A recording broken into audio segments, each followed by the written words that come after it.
How's that for a prize on the sports cage, Glenn? And obviously, we got to make fun of your suits. We're gonna make fun of your lawn. Love that. Okay, you guys go with your poppy thing first. Love People that. listening on the radio, why are you wearing poppies today? You've been there, haven't you, Suits? Well, no, actually, Sharky, I saw it and was listening in today, and I saw that you had yours on, and I thought, you know what, this is a great idea. I went back and you reminded me of the importance of the day, the Vimy Ridge. Not many Canadians, I think, know that not only was that a huge win in World War I for the Allies, but it was also the innovation of the I can't remember what it was called. It was the I think it was a creeping barrage. It was, exactly. That Canadians came up with this innovative way coming out of the trenches to attack. And I didn't get to Vimy in our trip to Europe, all the beaches of Normandy, but not Vimy. And that is a huge regret because being all the way over there and not getting over to pay homage was a big one. So, to all the men and women in the military currently, we thank you big time for your service, especially right now in the world. My goodness, what would we do without them? And that little piece of France is actually part of Canada. Like that? No, like what? France has said this is Canadian soil. Yeah. So the Vimy Ridge Memorial just taxed like crazy. And if you go to party, so true. I wonder what gas is. They bring it from as far as they can to there. There might be a refinery right next door, or bringing it in from where. I gotta congratulate everybody at the station for 100 years.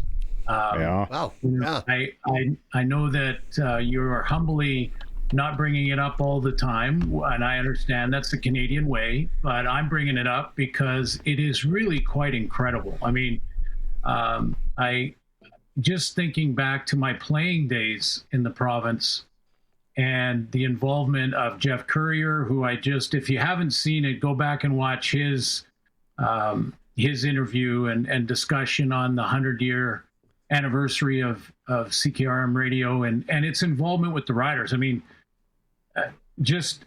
I don't know that there is a radio station in the country that is more engaged, more passionate, more professional than CKRM when it comes to covering the team and the league that I love and been a part of my whole life. So congratulations to everybody, past and present. The Jeff Courier interview is excellent, so I recommend that you go and find that on the podcast somewhere. Nicely done.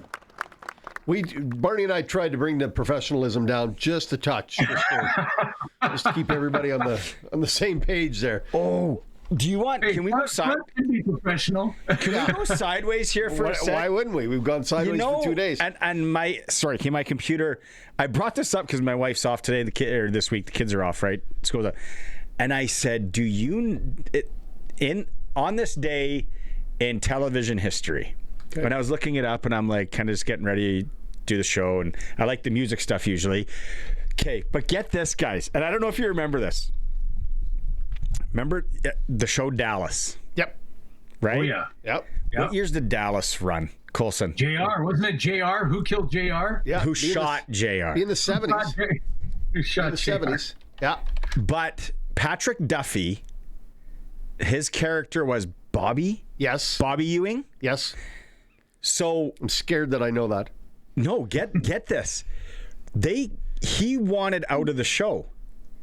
So it was on this day in like 1986, I don't have it in front of me, that they decided to bring him back for the next season. So what happened, bear with me, people out there that remember Dallas or their parents watched Dallas, because I remember this. They killed him off. Bobby? They killed off Bobby Ewing.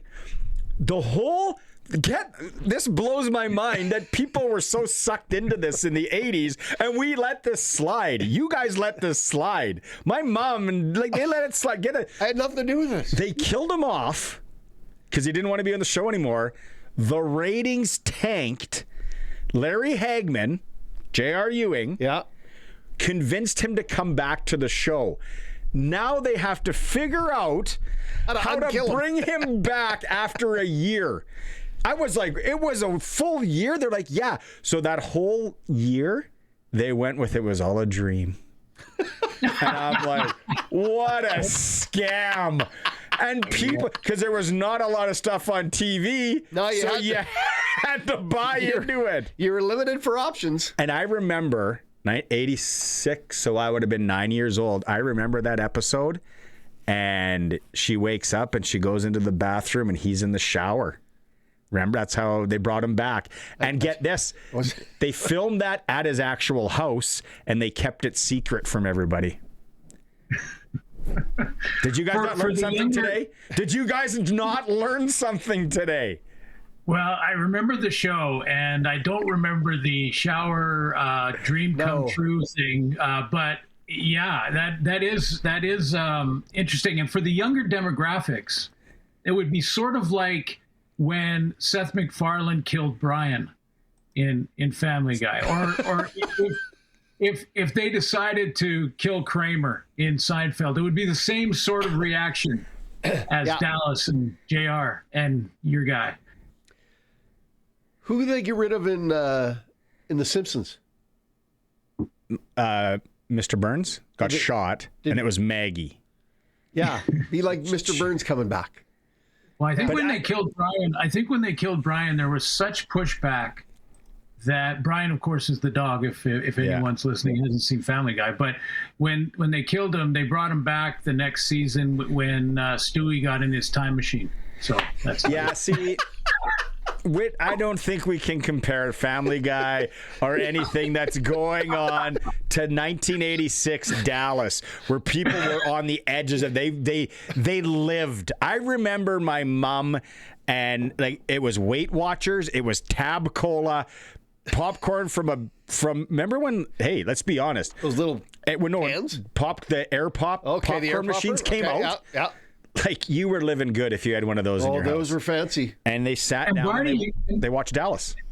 And Barney, you couldn't tape it, right? Like, I mean, the big VH. So everybody is in front of their television, millions in front of their television at the same time. You can't just PVR it and watch it whenever you want or watch it off. It was Friday night, wasn't it? Nah.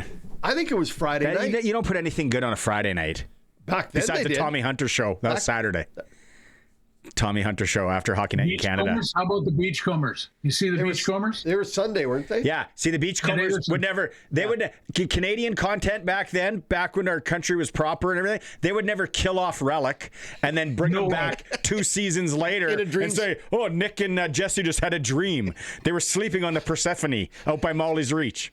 I can't believe you know all of that about the Beachcombers. Let's go. You want to go to Switchback? Where do you want to go? You want to go to Degrassi Junior High? Never seen that either. I've been to Molly's Reach. That's a beautiful part of the country, isn't it? Wow. Gibson's Landing. Fantastic. What do they every serve single there? time?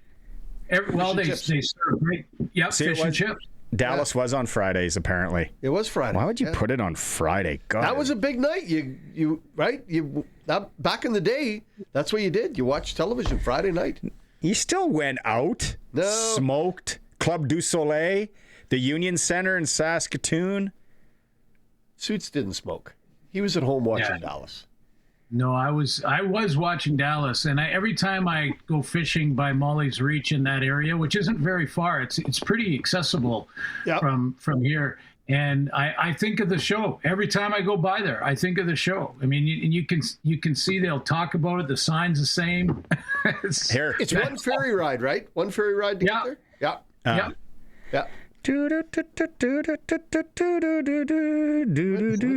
That's the song. Are you having a stroke? What are you doing over there? That's the song from Beachcombers. Oh my goodness. Man.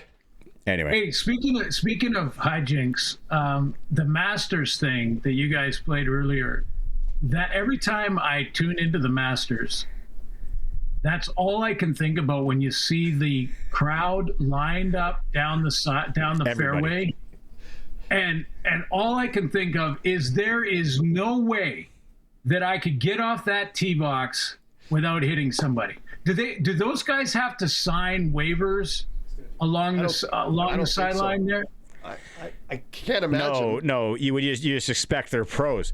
I've hit, and you're even worse than me.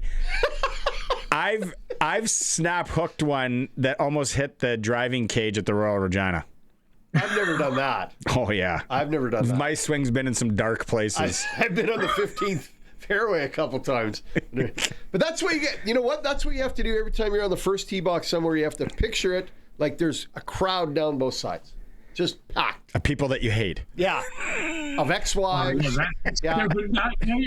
Now you're gripping and ripping. That's right. Watch this. Hey, you know what we're talking about today? Glenn? Rivalries. Yeah. Sasky, and you spend a lot of time here. You're a big Saskatoon guy. Saskatoon and PA, WHL starts tomorrow night. Like, it's going to get real. Have you ever been to the Art Hauser Center, the old Communiplex in Prince Albert? No, I have not. Done some speaking engagements up there, but not. I don't think there.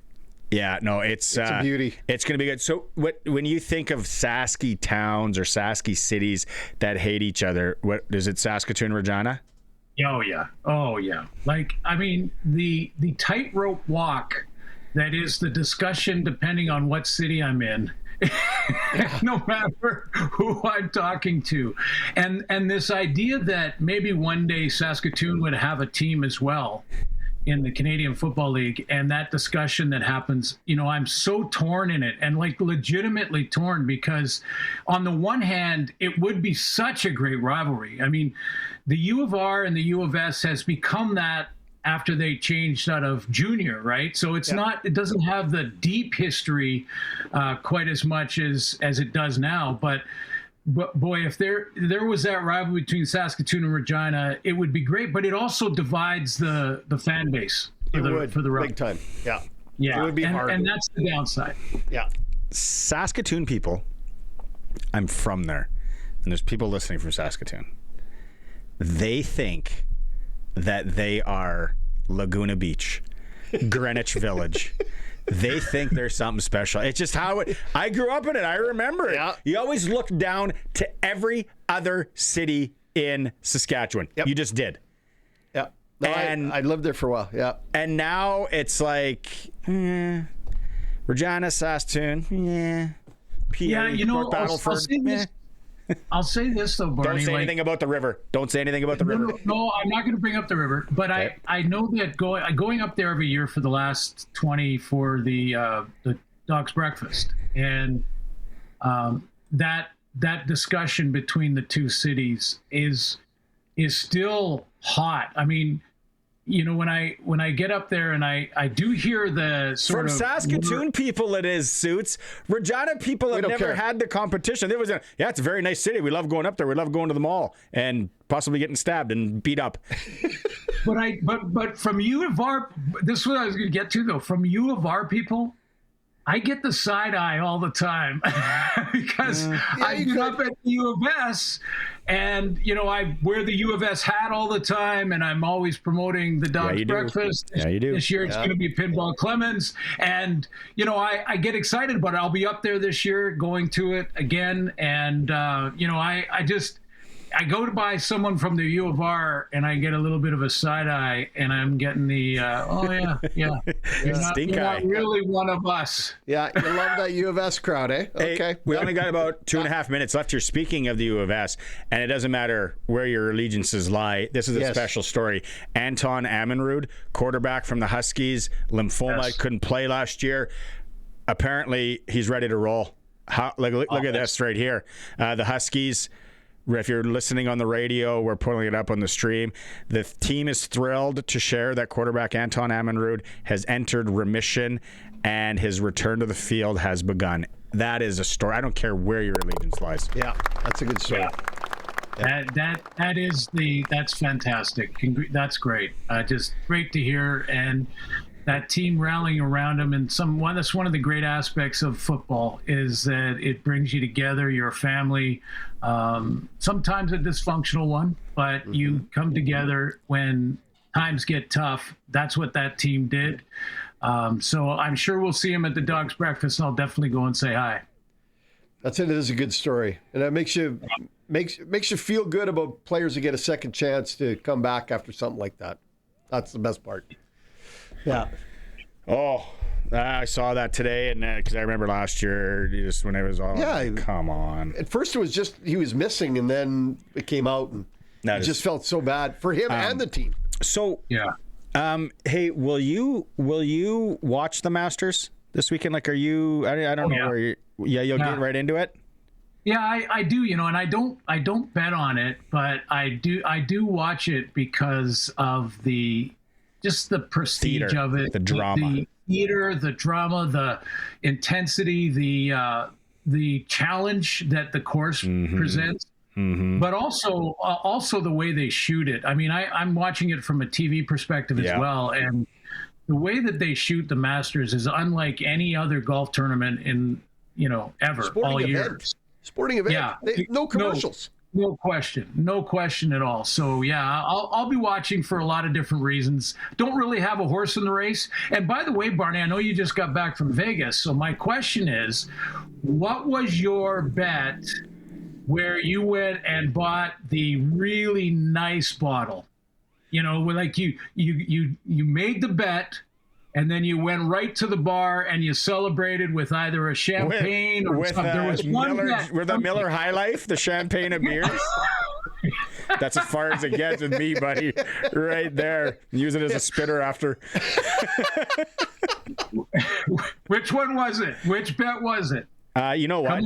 I had a really, really, really good run playing poker. I must have played, because I was there for like 10 days. I played poker, I think, 6 or 7 times. I actually had a really good run. Because Really? my poker game has been garbage for about 10 years. I'm terrible at that. Oh, these guys got so mad at me because at the MGM, they're all like local. And I didn't know how to play this game when the dealer switches. They do 3 cards up, 3 cards down, and I didn't know what the heck was doing. All I know, I got dealt 2 aces and 2 kings. You get dealt 4 cards. I'm like, well, this gotta be good. King comes up on the one, ace on the other, and I'm like, what the hell am I doing here? The guy's like, do you know what you're doing? And I'm like, no. He's like, you got to use 2 cards. You're making your best hand from both. And I'm like, okay. And then there was a flush. There was a little flush action, so it kind of scared me off. But I knew I was winning the top one. So then I literally just sat down, and I'm like starting to be bully, cheeseball. No sunglasses, no headphones, none of that garbage. And I ended up winning both. Wow, this one guy gets up, storms away, leaves. I'm like, sorry, bud. Part of the game. Yeah. The cards. And then I kind of played a little weird at times. That's the thing about poker. And it's just like, I can't believe you didn't bet there. And I'm like, I know, I was supposed to. I don't want you to think that I have that. Yeah, I'm not going to do what you want me to do every time. Take a seat. Yeah. Professional poker player. You should have told the guy that marched off. You should have just looked over and said, "See, I wouldn't want to be you." That was an old call of mine back in the day. And here, tell me how I would be at poker, because if I got 2 aces and 2 kings, I would be so excited. My poker face would be nice. Well, that's probably not your best move, Shoots. No. Hey, it's like marriage. Never show your emotion. Stone cold face. All the time. All the time. Yeah, but it wasn't a bad run at all. All right, bud. Okay, have fun watching the Masters this weekend. Cheer. You don't have a horse in the race, so cheer for Patrick Reed or Justin Rose for your old buddy. Okay, you got it. Justin Rose. I'll pick him. Let's go. Okay.